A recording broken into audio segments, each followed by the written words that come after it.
একবার দুটি বাচ্চা এবং তাদের সৎ মাকে নিয়ে একটি কাঠকাটা ছিল। ছেলের নাম হ্যান্সেল এবং মেয়েটির নাম গ্রেটেল। তারা এত খারাপভাবে বাস করত যে কখনো কখনো খাওয়ারও কিছু ছিল না। এবং তারপরে এক সন্ধ্যায় তিনি বিছানায় শুয়েছিলেন, কিভাবে বাচ্চাদের আরো খাওয়ানো যায় সে সম্পর্কে চিন্তাভাবনা করেছিলেন। তার স্ত্রী তাকে পরামর্শ দিয়েছিলেন, বনে বাচ্চা রয়েছে, আগুন জ্বালান, প্রত্যেককে এক টুকরো রুটি দিন এবং সেখানে রেখে যান। এই চারজনই ক্ষুধার্ত হয়ে মারা যায় না। তবে উটকাটার তাতে রাজি হয়নি এবং ততক্ষণ পর্যন্ত তার স্ত্রী তাকে রাজি করিয়েছিলেন যে শেষ পর্যন্ত তিনি রাজি হয়ে গেলেন। এবং ক্ষুধার কারণে শিশুরাও ঘুমাতে পারেনি এবং তাদের সৎ মা তাদের বাবাকে যা বলেছিল তা শুনেছিল।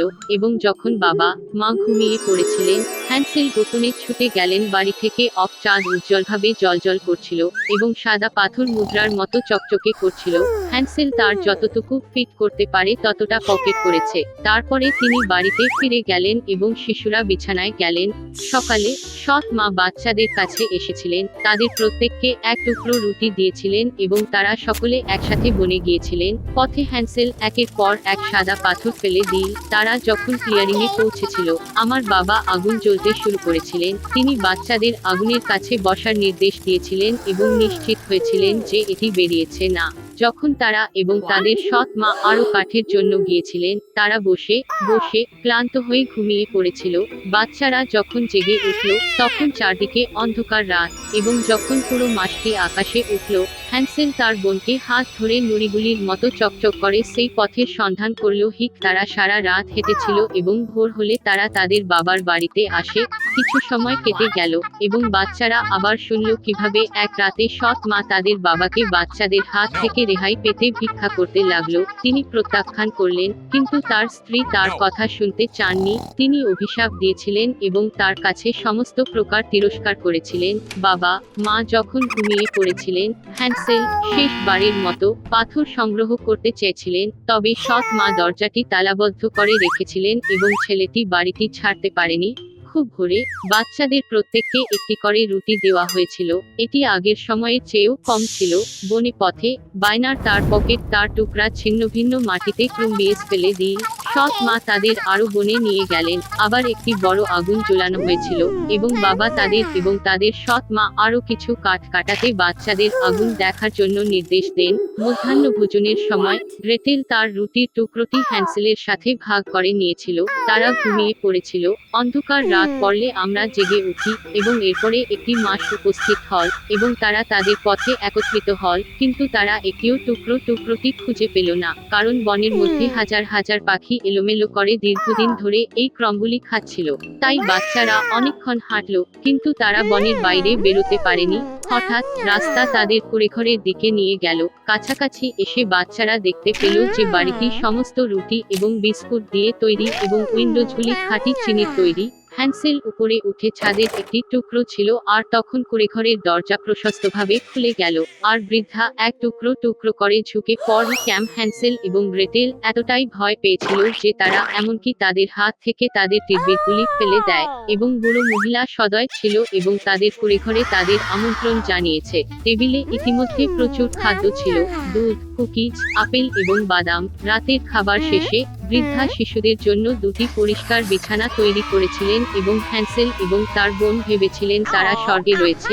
তবে বুড়ো মহিলাটি কেবল স্নেহশীল হওয়ার ভান করেছিলেন, তবে বাস্তবে তিনি ছিলেন দুষ্টু জাদুকরী, যিনি সন্তানদের প্রতি আকৃষ্ট করার জন্য এই রুটির কুড়েঘরটি তৈরি করেছিলেন। খুব সকালে শিশুরা যখন ঘুমাচ্ছিল, সে হ্যান্সেলকে নিয়ে একটি ছোট খাঁচায় রাখল এবং সে তার বোনকে আদেশ করেছিল যে দুষ্ট জাদুকরী তার কাছে যা করতে চায় তা করার জন্য। বুড়ো মহিলা ছেলেটিকে পরে খাওয়ার জন্য মোটা করার সিদ্ধান্ত নিয়েছে। সুতরাং গ্রেটেল হ্যান্সেলের জন্য সবচেয়ে সুস্বাদু খাবার রান্না করা শুরু করেছিল এবং সে নিজেই বাকি কিছু ছাড়া কিছুই পেল না। কিছু সময় কেটে গেল, ছেলেটি মোটাতাজা হল না। তারপরে বৃদ্ধা আর অপেক্ষা করতে চাননি এবং হ্যান্সেলকে রান্না করে খাওয়ার সিদ্ধান্ত নেন। তিনি গ্রেটেলকে চুলা জ্বালিয়ে জল প্রয়োগ করার নির্দেশ দিলেন। চুলা উষ্ণ হয়ে গেলে বৃদ্ধা তাকে চুলার মধ্যে আরোহণের জন্য এবং যথেষ্ট গরম আছে কিনা তা দেখতে আদেশ করলেন। তাই তিনি মেয়েটিকে আগুনের মধ্যে ঠেলে দিয়ে তাকে বেক করতে চেয়েছিলেন, তবে গ্রেটেল জানতেন তার মনে কি আছে। তিনি বলেছিলেন যে সেখানে কিভাবে নামবেন তিনি জানেন না এবং ডাইনি ডাইনিকে নিজেকে দেখাতে বললেন। বৃদ্ধা রেগে গিয়ে চুলায় উঠে গেলেন। তারপরে গ্রেটেল তাকে ধাক্কা দিলেন এবং জাদুকরীটির পিছনে শাটারটি ধাক্কা মারল। বাহ! বৃদ্ধা তখন কত ভয়ানক কেঁদেছিল। এদিকে গ্রেটেল ছুটে এসে হ্যান্সেলের কাছে এসে খাঁচা খুলে দিয়ে তাদের ভাইকে মুক্তি দিয়ে তারা ডাইনির ঘরে গেল, যেখানে সমস্ত কোণে মুক্ত এবং মূল্যবান পাথরের বাক্স ছিল। তাদের পকেটগুলি তাদের সাথে পূর্ণ করে বাড়ি চলে গেল। বেশ কয়েক দিন ধরে বাচ্চারা তাদের ফিরে যাওয়ার পথ খুঁজছিল। বনটিকে আরো বেশি পরিচিত বলে মনে হয়েছিল এবং শেষ পর্যন্ত তারা তাদের বাবার বাড়িটি দূরত্বে দেখতে পেল। বাচ্চাদের জীবিত দেখে তিনি কত আনন্দিত হয়েছিলেন। হ্যান্সেল এবং গ্রেটেল ডাইনি থেকে নিয়ে যাওয়া সমস্ত মুক্ত এবং রত্নগুলি মেঝেতে পড়ে এলেছিল।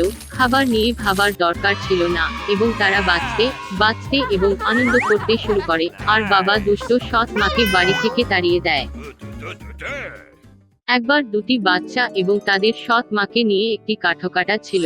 ছেলের নাম হ্যান্সেল এবং মেয়েটির নাম গ্রেটেল। তারা এত খারাপভাবে বাস করত যে কখনো কখনো খাওয়ারও কিছু ছিল না।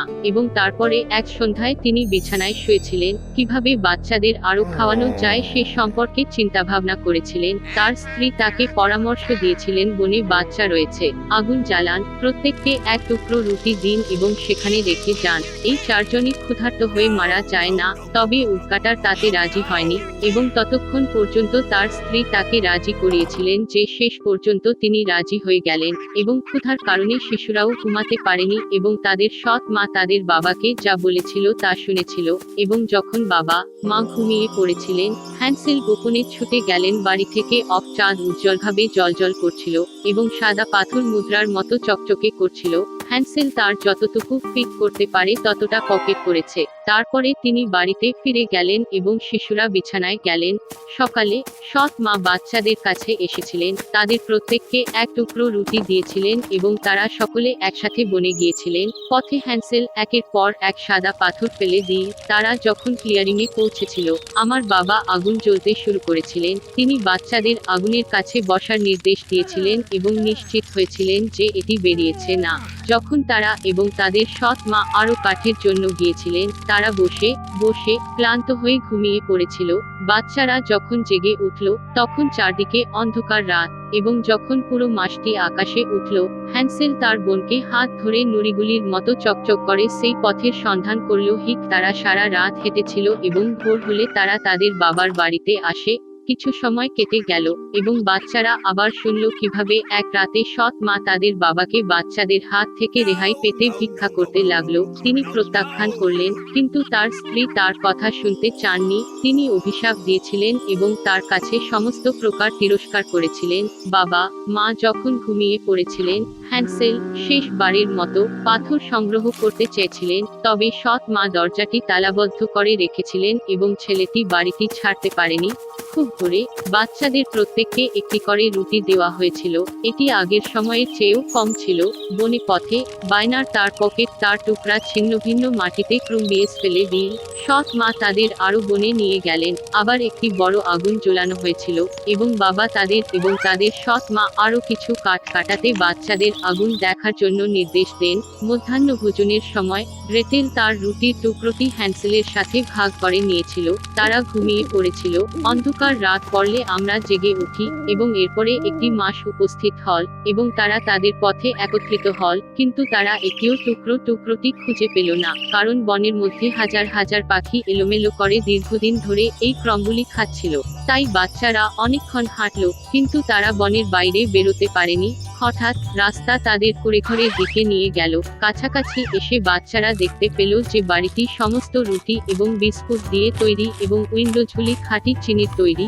হ্যান্সেল উপরে উঠে ছাদের একটি টুকরো ছিল আর তখন কুড়েঘরের দরজা প্রশস্তভাবে খুলে গেল আর বৃদ্ধা এক টুকরো করে ঝুঁকে পড়ল। ক্যাম্প হ্যান্সেল এবং গ্রেটেল এতটাই ভয় পেয়েছিল যে তারা এমনকি তাদের হাত থেকে তাদের তীরগুলি ফেলে দেয় এবং বুড়ো মহিলা সদয় ছিল এবং তাদের কুড়েঘরে তাদের আমন্ত্রণ জানিয়েছে। টেবিলে ইতিমধ্যে প্রচুর খাদ্য ছিল, দুধ, কুকিজ, আপেল এবং বাদাম। রাতের খাবার শেষে বৃদ্ধা শিশুদের জন্য দুটি পরিষ্কার বিছানা তৈরি করেছিলেন এবং হ্যান্সেল এবং তার বোন ভেবেছিলেন তারা স্বর্গে রয়েছে। তবে বুড়ো মহিলাটি কেবল স্নেহশীল হওয়ার ভান করেছিলেন, তবে বাস্তবে তিনি ছিলেন দুষ্টু জাদুকরী, যিনি সন্তানদের প্রতি আকৃষ্ট করার জন্য এই রুটির কুঁড়েঘরটি তৈরি করেছিলেন। খুব সকালে শিশুরা যখন ঘুমাচ্ছিল, সে হ্যান্সেলকে নিয়ে একটি ছোট খাঁচায় রাখল এবং সে তার বোনকে আদেশ করেছিল যে দুষ্ট জাদুকরী তার কাছে যা করতে চায় তা করার জন্য। বুড়ো মহিলা ছেলেটিকে পরে খাওয়ার জন্য মোটা করার সিদ্ধান্ত নিয়েছে। সুতরাং গ্রেটেল হ্যান্সেলের জন্য সবচেয়ে সুস্বাদু খাবার রান্না করা শুরু করেছিল এবং সে নিজেই বাকি কিছু ছাড়া কিছুই পেল না। কিছু সময় কেটে গেল, ছেলেটি মোটা তাজা হল না। তারপরে বৃদ্ধা আর অপেক্ষা করতে চাননি এবং হ্যান্সেলকে রান্না করে খাওয়ার সিদ্ধান্ত নেন। তিনি গ্রেটেলকে চুলা জ্বালিয়ে জল প্রয়োগ করার নির্দেশ দিলেন। চুলা উষ্ণ হয়ে গেলে বৃদ্ধা তাকে চুলার মধ্যে আরোহণের জন্য এবং যথেষ্ট গরম আছে কিনা তা দেখতে আদেশ করলেন। তাই তিনি মেয়েটিকে আগুনের মধ্যে ঠেলে দিয়ে তাকে বেক করতে চেয়েছিলেন। তবে গ্রেটেল জানতেন তার মনে কি আছে। তিনি বলেছিলেন যে সেখানে কিভাবে নামবেন তিনি জানেন না এবং ডাইনিকে নিজেকে দেখাতে বললেন। বৃদ্ধা রেগে গিয়ে চুলায় উঠে গেলেন। তারপরে গ্রেটেল তাকে ধাক্কা দিলেন এবং জাদুকরীটির পিছনে শাটারটি ধাক্কা মারল। বাহ, বৃদ্ধা তখন কত ভয়ানক কেঁদেছিল। এদিকে গ্রেটেল ছুটে এসে হ্যান্সেলের কাছে এসে খাঁচা খুলে দিয়ে তাদের ভাইকে মুক্তি দিয়ে তারা ডাইনির ঘরে গেল, যেখানে সমস্ত কোণে মুক্ত এবং মূল্যবান পাথরের বাক্স ছিল। তাদের পকেটগুলি তাদের সাথে পূর্ণ করে বাড়ি চলে গেল। বেশ কয়েক দিন ধরে বাচ্চারা তাদের ফিরে যাওয়ার পথ খুঁজছিল। বনটিকে আরো বেশি পরিচিত বলে মনে হয়েছিল এবং শেষ পর্যন্ত তারা তাদের বাবার বাড়িটি দূরত্বে দেখতে পেল। বাচ্চাদের জীবিত দেখে তিনি কত আনন্দিত হয়েছিলেন। হ্যান্সেল এবং গ্রেটেল ডাইনি থেকে নিয়ে যাওয়া সমস্ত মুক্ত এবং রত্নগুলি মেঝেতে পড়ে এলেছিল। খাবার নিয়ে ভাবার দরকার ছিল না এবং তারা বাঁচতে এবং আনন্দ করতে শুরু করে। আর বাবা দুষ্ট সৎ মাকে বাড়ি থেকে তাড়িয়ে দেয়।